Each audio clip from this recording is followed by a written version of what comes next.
అసలు మీరు ఎవరు? అసలు నీ శక్తి ఏంది, నీ యుక్తి ఏంది, నీ చరిత్ర ఏంది, మా చరిత్ర ఏదిరా?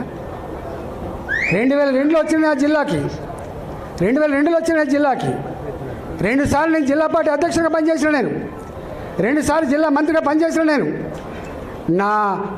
నా అడుగు పడని గ్రామాలు లేవు కరీంనగర్ జిల్లాలో. ఉమ్మడి కరీంనగర్ జిల్లాలో నా అడుగులు పడని గ్రామాలు లేవు.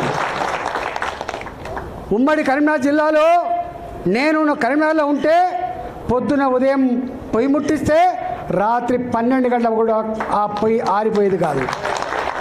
ఒక్క హుజరాబాదు, ఒక కమలాపూర్ వచ్చిన వాళ్ళు కాదు బిడ్డ, మొత్తం కరీంనగర్ జిల్లా మొత్తం వచ్చేది. పక్క పంటున్న జిల్లాలు కూడా అప్పుడప్పుడు వచ్చిపోయేది. ఇవాళ నేను 2 సార్లు 40 ఫ్లోర్ లేదని చెప్తున్నా అంటే నాకు తెలియని జిల్లా ఉంటుందా? నేను పోని మండలం ఉంటుందా? నేను మాట్లాడినటువంటి జాతులు ఉంటాయా?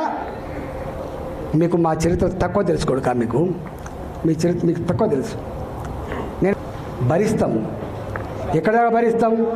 మీరెట్లయితే భరించలేక ఇక్కడికి వచ్చిండ్రో మీ అంతరాత్మని అర్థం చేసుకున్నా. నేను మళ్ళీ చెప్తున్నా మీకు, హుజరాబాద్ గడ్డ మీద రేపు ప్రతి ఊళ్ళో మన వార్డు మెంబర్ ఉంటాడు. హుజరాబాద్ గడ్డ మీద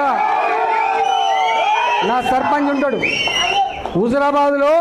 ఎందుకంటే ఒక్కరోజుతో బంధం కాదు, అది 25 ఏళ్ళ బంధం. అది నన్ను నమ్ముకొని ఉన్నారు మీరు.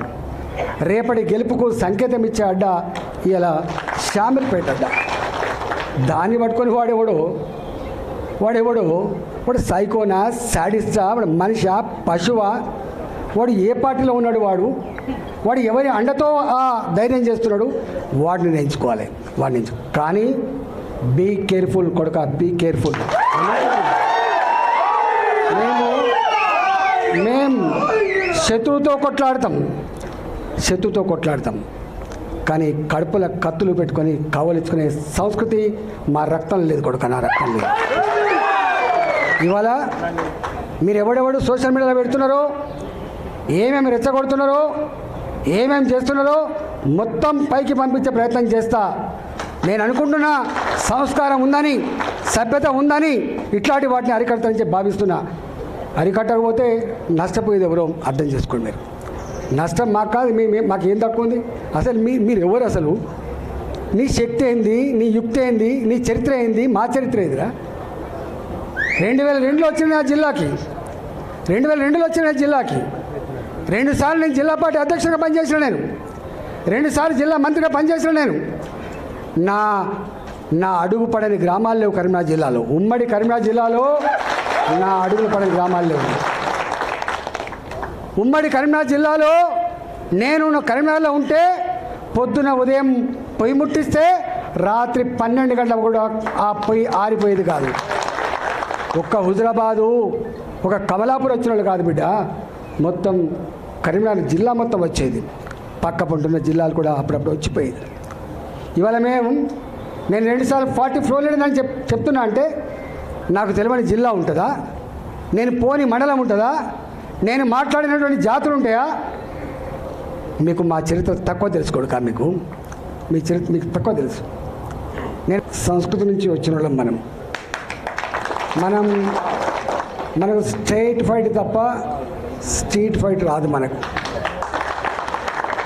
మనం ధీరంతో కొట్లాడతాం తప్ప కుట్రదాలతో కొట్లాడటం కాదు. ఈ కుట్రలని, ఈ కుతంత్రాలని మీదికొక మాట లోపలికొక మాట మాట్లాడటం అయితే మీరు అంటున్నారు. వాళ్ళ సంగతి తేల్చాల్సినటువంటి శక్తి, సత్తా, దాన్ని ఛేదించేటువంటి కర్తవ్యం ప్రజలకు మాత్రమే ఉంటుంది తప్ప మన చిన్నవాళ్ళం అనుకుంటారు. ఇవన్నీ విషయాలు తెలుస్తాయా? గింతదాకా పోతుందా? కానీ కాలం చాలా గొప్పది.